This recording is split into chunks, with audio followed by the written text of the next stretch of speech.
Siyang kordero ng Diyos na nagpapara ang mga kasalanan at pinagman. Palagan kitang inapod sa pamanggi kay kordero. Kagurahan,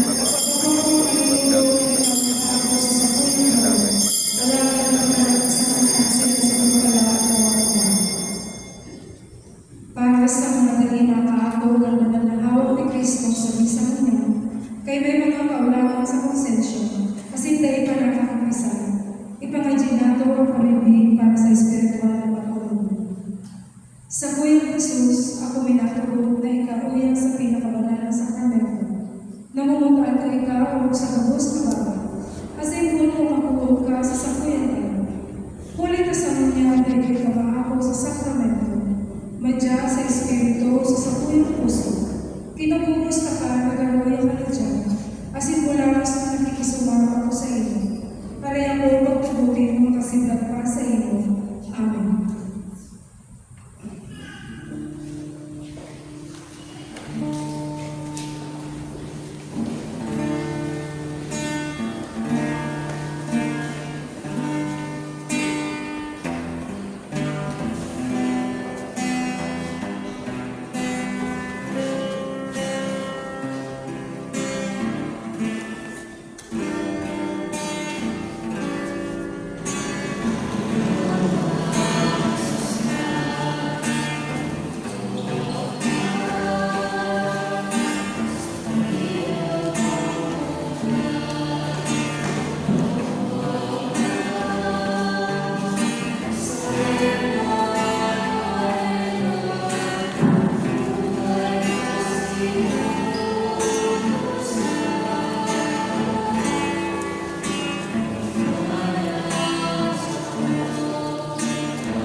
O Diyos na marahay namin kami, ibuhot aming pagkalinkan na natin po na bagay sa pagsalita. Ang mo tawagan kami kay mga biyaya-biyaya, asin na tutuan kami ng mga nagdadanan, ulit ni Kristo sa pagkakuranan.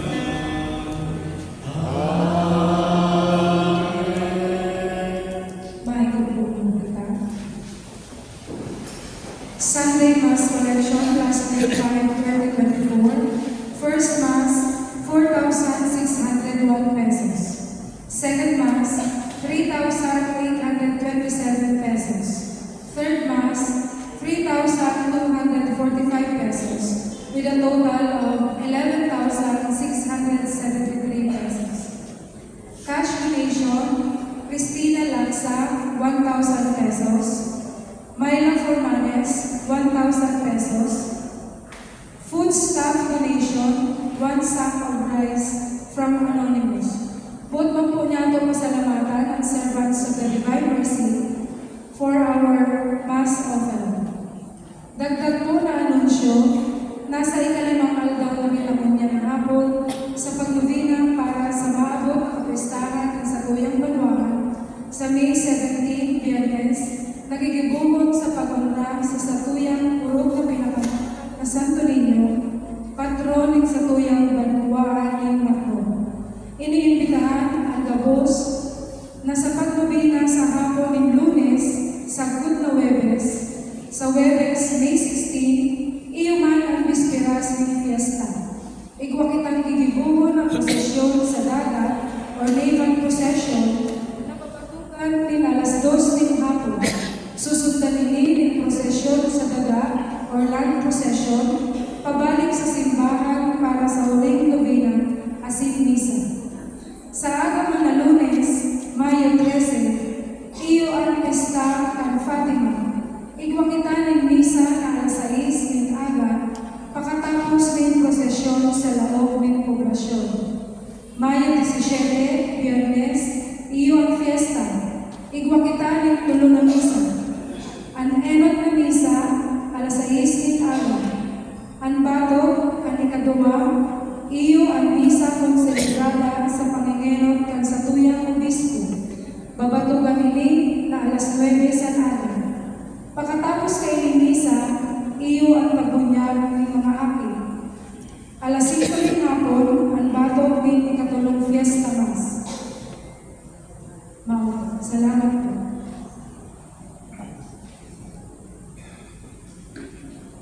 Dahil kung diyan Mother's Day, ang kapos ng mga ina, ilipag kami sa may lahat para sa special blessing.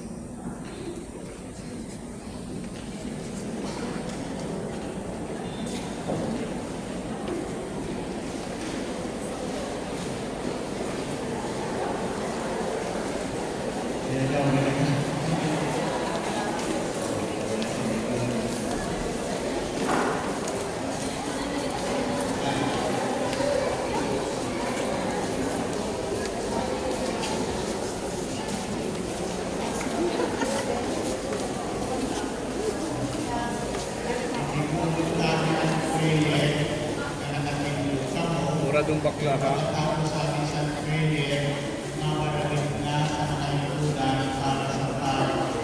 Giving sa Holy Water, kaupog na ang mga ladies ng kasama. Kaya muradong bakla ha.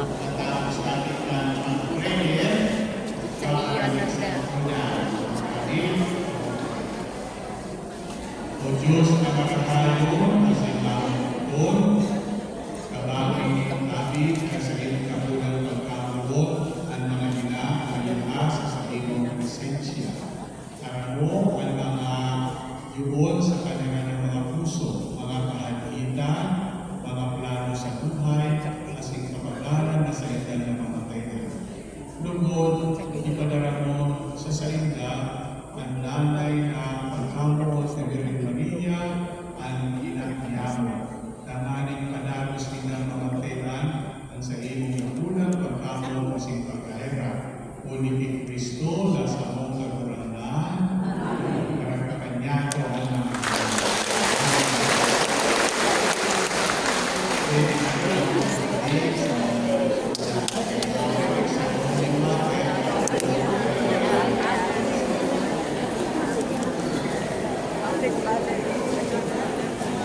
Katulad yung sa pala ng mga ano, pack-lunch. Ay, salamat.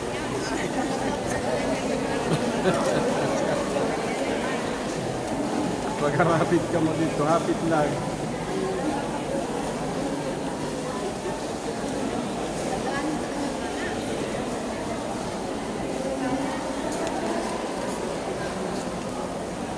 Nandiyan po itagapos, awitan niya po si Maria sa Regina, Madre Misericordiae, Vita Cielo, es Christus Salve, ad declamamos, exoles tenihebe, ad te suspiramos, gementes et plentes, in hac lacrimarum vale.